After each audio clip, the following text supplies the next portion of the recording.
선생님 안녕하세요. 정책과 돈 얘기를 생활 언어로 풀어드리는 현 기자입니다. 오늘은 이런 장면부터 시작하겠습니다. 급하게 병원비가 필요해서 100만 원을 빌렸는데 몇 달 뒤에는 이자가 수백만 원으로 불어나고 갚았다고 생각했는데도 또 돈을 내놓으라고 협박이 들어오는 경우가 있습니다. 선생님, 이런 일은 빚을 졌으니 무조건 갚아야 한다로 끝나는 문제가 아닙니다. 정부가 이제는 일부 불법 사금융 계약에 대해서 아예 이 계약은 무효라고 확인해주는 장치를 본격적으로 운영하겠다고 밝힌 상태입니다. 오늘 끝까지 들으시면 세 가지가 정리됩니다. 첫째, 정말 원금까지 안 갚아도 되는 경우가 무엇인지. 둘째, 누가 이 제도를 신청할 수 있고 누가 해당이 안 되는지. 셋째, 지금 불법 추심에 시달리는 분이 오늘 당장 어디에 신고하고 무엇을 준비해야 하는지입니다. 먼저 오늘 내용이 내 얘기인지 15초 안에 확정하겠습니다. 은행에서 대출이 안 돼서 개인 돈, 일수, 미등록 대부업자 돈을 빌린 적이 있는 분은 오늘 내용이 바로 내 얘기입니다. 가족이나 지인이 빚 독촉 전화를 대신 받고 있는 분도 오늘 꼭 들으셔야 합니다. 반대로 제도권 금융회사 대출을 정상 금리로 이용 중인 분은 오늘은 참고만 하셔도 됩니다. 그리고 가장 중요한 점 하나를 먼저 말씀드리겠습니다. 이 제도는 기초수급자만 되는 제도가 아닙니다. 다만 아무 빚이나 다 없애주는 제도도 아닙니다. 여기서부터 정확히 구분하셔야 합니다. 여기까지 한 줄 요약입니다. 오늘은 비탄감 일반론이 아니라 정부가 일부 불법 사금융 계약에 대해 무효 확인서를 발급하는 제도를 정확히 구분하는 시간입니다. 그럼 본론으로 들어가겠습니다. 먼저 제일 중요한 팩트부터 말씀드리겠습니다. 2025년 7월 22일부터 개정 대부업법과 시행령이 시행되면서 일정한 반사회적 대부계약은 원금과 이자를 전부 무효로 볼 수 있는 법적 근거가 마련됐습니다. 즉 불법 사금융업자와의 계약 중 초고금리와 반사회적 내용을 담은 계약은 원금과 이자를 전부 무효로 할 수 있다는 뜻입니다. 여기서 선생님이 꼭 기억하셔야 할 숫자가 하나 있습니다. 연이율 60%를 초과하는 대부계약이 대표적인 기준으로 제시됩니다. 다만 이것만으로 끝나는 게 아니라 연 60% 초과 등 반사회적 대부계약 요건에 해당하는지를 같이 보게 됩니다. 즉 100만 원을 빌리고 법에서 정한 수준을 훨씬 넘는 초고금리를 요구하는 불법 사금융 계약은 반사회적 대부계약 요건에 해당하면 무효 판단의 핵심 대상이 될 수 있다는 뜻입니다. 이 말이 왜 무섭고도 중요한지 쉽게 풀어드리겠습니다. 보통 선생님들은 이자는 너무 심해도 원금은 갚아야 하는 것 아니냐 이렇게 생각하십니다. 그런데 이번 제도는 일정 요건을 갖춘 반사회적 대부계약이라면 이자만 무효가 되는 게 아니라 원금까지 상환 의무가 없다고 보는 구조입니다. 즉 나라가 애초에 성립될 수 없는 아주 나쁜 계약이라고 보는 겁니다. 여기까지 한 줄 요약입니다. 연 60% 초과 등 반사회적 대부계약 요건에 해당하면 이자만이 아니라 원금까지 무효가 될 수 있습니다. 그런데 선생님들이 여기서 가장 불안해하시는 질문이 나옵니다. 법이 그렇다 쳐도 사채업자가 전화하고 찾아오고 가족에게 연락하면 내가 어떻게 버티냐는 질문입니다. 그래서 2026년 제도 운영에서 중요한 변화가 하나 나왔습니다. 금융당국은 2026년 채무자 대리인 선임지원 사업 운영 방안을 발표하면서 불법사금융이 원금과 이자, 무효화 대상인 반사회적 대부계약에 해당하는 경우에는 금감원장 명의의 무효 확인서를 발급해서 불법사금융업자에게 통보하겠다고 밝혔습니다. 선생님, 이게 왜 중요하냐면요.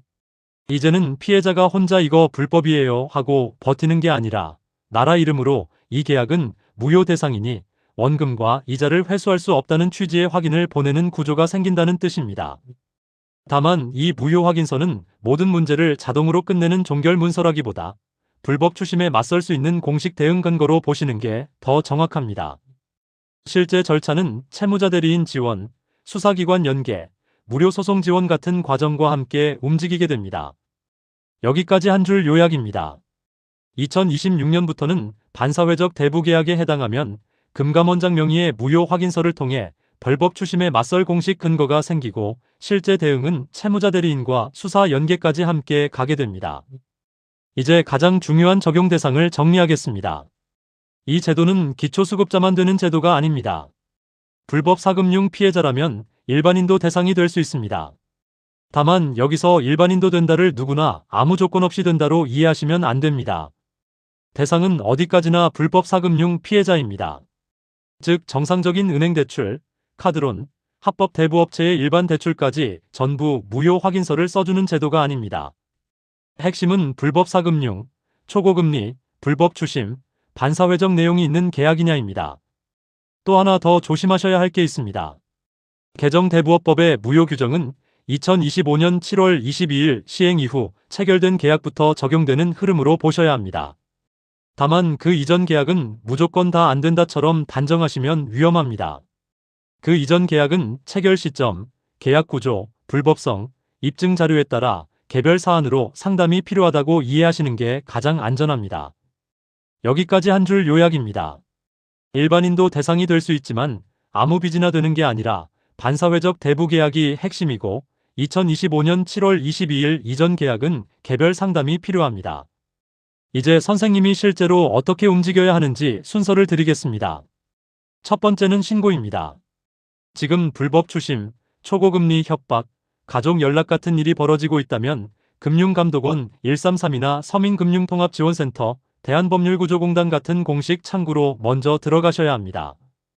2026년부터는 불법사금융 피해 신고와 채무자 대리인, 무료 소송 지원, 관계기관 연계를 한 번의 신고로 이어주는 원스톱 체계가 강화되는 방향입니다. 두 번째는 증거입니다.